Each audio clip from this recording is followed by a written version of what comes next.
মাদ্রাসায় বন্দে মাতরম গাওয়া বাধ্যতামূলক নির্দেশিকা জারি শিক্ষা দপ্তরে। রাজ্যের মাদ্রাসায় প্রতিদিন ক্লাস শুরুর আগে প্রার্থনায় বন্দে মাতরম গাইতে হবে জনগণ মন। নির্দেশ অবিলম্বে কার্যকর করতে হবে জারি নির্দেশিকা। আগের সব প্রচলিত নির্দেশ বা প্রথাকে বাতিল করে নতুন এই নিয়ম চালু করা হয়েছে। জোর করানোর কথা কোনো জায়গায় বলা নেই। জাতীয় সঙ্গীত আমাদের মাদ্রাসাতে বলুন, স্কুলে বলুন, আমরা প্রত্যেকদিন আমরা সেখানে পাঠ করি, কিন্তু বন্দে মাতরম যেটা আছে সের মধ্যে বেশ কিছু শব্দ এমন আছে যেটা ইসলাম ধর্মের যে ধর্মীয় বিশ্বাসে আঘাত লাগবে বা হিন্দু ধর্মে ছাড়া অন্য ধর্মীয় বিশ্বাসে আঘাত লাগবে, সেটা নিয়ে সুপ্রিম কোর্ট পর্যন্ত হয়েছিল। সুপ্রিম কোর্ট গাইডলাইনও দিয়েছে।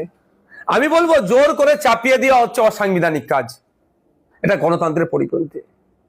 হ্যাঁ, রিকোয়েস্ট করা যেতে পারে যে আপনি এটা চালাতে পারেন, যেটা কেন্দ্র সরকারের স্বরাষ্ট্র দপ্তরের নোটিফিকেশন ছিল। এখন একদিন অন স্টেপ এগিয়ে গিয়ে এ কথা বলছে। তবে বলি একটা কথা, সুপ্রিম কোর্টের তাহলে এই অর্ডারটাকে রাজ্য সরকার মানছে না। আমরাও টিচার্স যারা আছেন, যে সংগঠনগুলো আছে, তাদের সাথে কথা বলছি।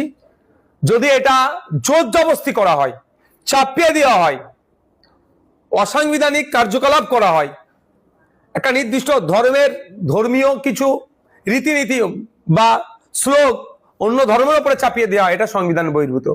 এটাকে চ্যালেঞ্জ করা হবে, আইনের মাধ্যমে এটাকে রোকা হবে।